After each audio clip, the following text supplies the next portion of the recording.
School of എക്കണോമിക്സിലേക്ക് എല്ലാ മാന്യ പ്രേക്ഷകർക്കും ഹാർദവമായ സ്വാഗതം. നമ്മൾ കഴിഞ്ഞ ക്ലാസ്സിൽ ചർച്ച ചെയ്തത് +2 എക്കണോമിക്സിന്റെ കൺസ്യൂമർ ബിഹേവിയർ ആൻഡ് ഡിമാൻഡ് എന്ന് പറയുന്ന ചാപ്റ്റർ ആയിരുന്നു. അതിൽ എന്താണ് ഡിമാൻഡ് എന്ന് നമ്മൾ പറഞ്ഞു. അതേപോലെ എന്താണ് ഡിമാൻഡിനെ ഡിറ്റർമൈൻ ചെയ്യുന്ന ഘടകങ്ങളെ പറ്റി നമ്മൾ പറഞ്ഞു. എന്താണ് ഈ യൂട്ടിലിറ്റി എന്ന് പറഞ്ഞു, അല്ലെങ്കിൽ ഉപയുക്തത എന്ന് പറഞ്ഞു. രണ്ട് ടൈപ്പ് യൂട്ടിലിറ്റി ഉണ്ട്. ഒന്നെന്ന് പറഞ്ഞാൽ കാർഡിനൽ യൂട്ടിലിറ്റി, ഒന്ന് പറയുന്നത് എന്തായിരുന്നു, ഓർഡിനൽ യൂട്ടിലിറ്റിയുമായിരുന്നു നമ്മൾ പറഞ്ഞത്. അല്ലെങ്കിൽ ഉപയുക്തത അല്ല യൂട്ടിലിറ്റിയെ അളക്കാമെന്ന് പറഞ്ഞവരെ നമ്മൾ എന്തെന്ന് പറയുന്നു, കാർഡിനൽ യൂട്ടിലിറ്റി അനാലിസ്റ്റുകൾ എന്ന് പറയുന്നു. അല്ലെങ്കിൽ അതിനെ ഒരു പ്രത്യേക യൂട്ടിലിറ്റിയില് നമുക്ക് അളക്കാൻ കഴിയും എന്ന് അഭിപ്രായപ്പെട്ടവരാണ് ആരെന്ന് പറയുന്നത്, കാർഡിനൽ യൂട്ടിലിറ്റിയുടെ വക്താക്കൾ. അതിൽ പ്രധാനപ്പെട്ട വ്യക്തിയായിരുന്നു ആരെന്ന് പറയുന്നത്, ആൽഫ്രഡ് മാർഷൽ.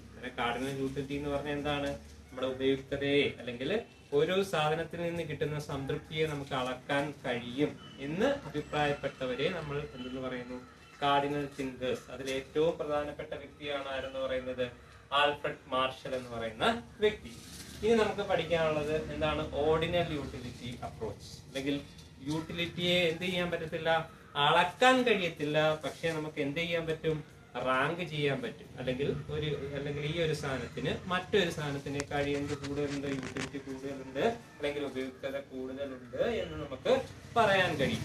അങ്ങനെയുള്ള വക്താക്കളെ നമ്മൾ അറിയപ്പെട്ട പേരെന്ന് പറയുന്നത് ഓർഡിനൽ അപ്രോച്ച് അല്ലെങ്കിൽ ഓർഡിനൽ യൂട്ടിലിറ്റി അപ്രോച്ച്.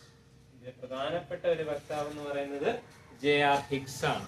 കാരണം അതുമായിട്ട് ബന്ധപ്പെട്ട അല്ലെങ്കിൽ ഓർഡിനൽ യൂട്ടിലിറ്റിയുമായിട്ട് ബന്ധപ്പെട്ട ചില കൺസെപ്റ്റുകളാണ് നമുക്ക് പഠിക്കാനുള്ളത്.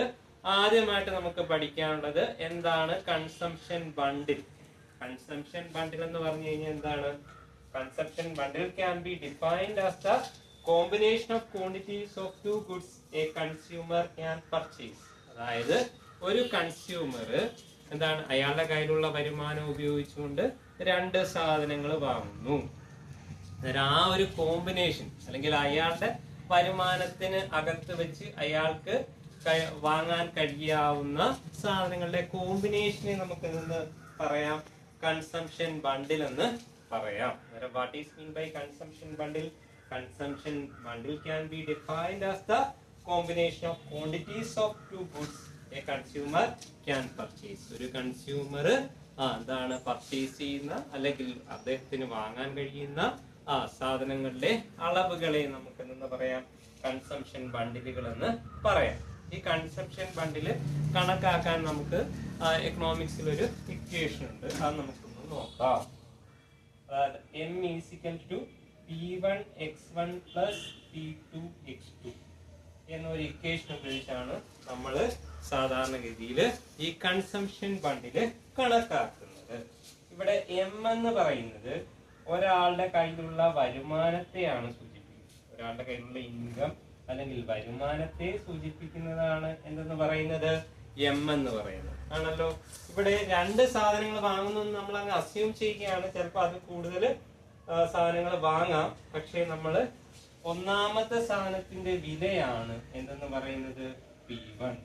അതായത് ഫസ്റ്റ് കമ്മോഡിറ്റിയുടെ വിലയെ നമുക്ക് എന്ത് വിളിക്കാം, P1 എന്ന് വിളിക്കാം. P1. അതേപോലെ P2 എന്ന് പറയുന്നത് എന്താണ്, സെക്കൻഡ് കമ്മോഡിറ്റിയുടെ, ഇത് ഫസ്റ്റ് കമ്മോഡിറ്റി, രണ്ടാമത്തെ എന്ന് പറയുന്നത് എന്താണ്, സെക്കൻഡ് കമ്മോഡിറ്റിയുടെ വിലയാണ് ഏതെന്ന് പറയുന്നത് P2 എന്ന് പറയുന്നത്.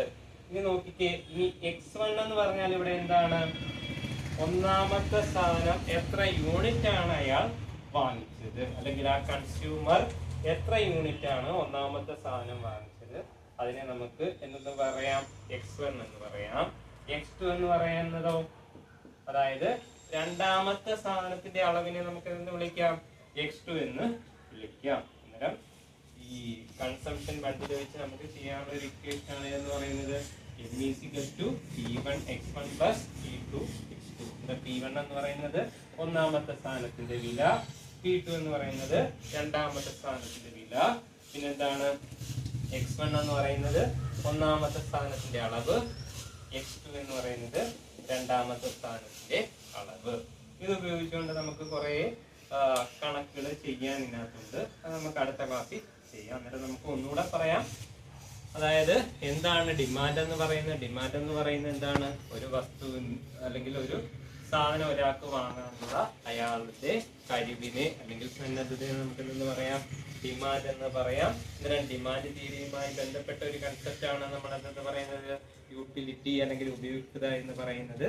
ഒരു വസ്തുവിൽ നിന്ന് ഒരു ഉപഭോക്താവിന് കിട്ടുന്ന അതിന്റെ സാറ്റിസ്ഫാക്ഷനെ അല്ലെങ്കിൽ സംതൃപ്തിയെ നമുക്ക് എന്ന് വിളിക്കാം ഉപയുക്തത എന്ന് വിളിക്കാം. ഉപയുക്തത രണ്ട് രീതിയിൽ പണ്ട് കണക്കാക്കുന്നു. ഫസ്റ്റ് കൺസെപ്റ്റ് ആണ് എന്ന് പറയുന്നത് കാർഡിനൽ യൂട്ടിലിറ്റി, അല്ലെങ്കിൽ ഒരു പ്രത്യേക യൂട്ടിൽസിൽ അല്ലെങ്കിൽ ഒരളവിൽ അതിനെ നമുക്ക് കാൽക്കുലേറ്റ് ചെയ്യാം എന്ന് പറഞ്ഞ ആളുകളെ നമുക്ക് എന്ന് പറയാം കാർഡിനൽ യൂട്ടിലിറ്റി തിങ്കേഴ്സ് എന്ന് പറയാം. അതിൽ ഏറ്റവും പ്രമുഖനായിട്ടുള്ള വ്യക്തിയാണ് ആരെന്ന് പറയുന്നത് ആൽഫ്രഡ് മാർഷൽ.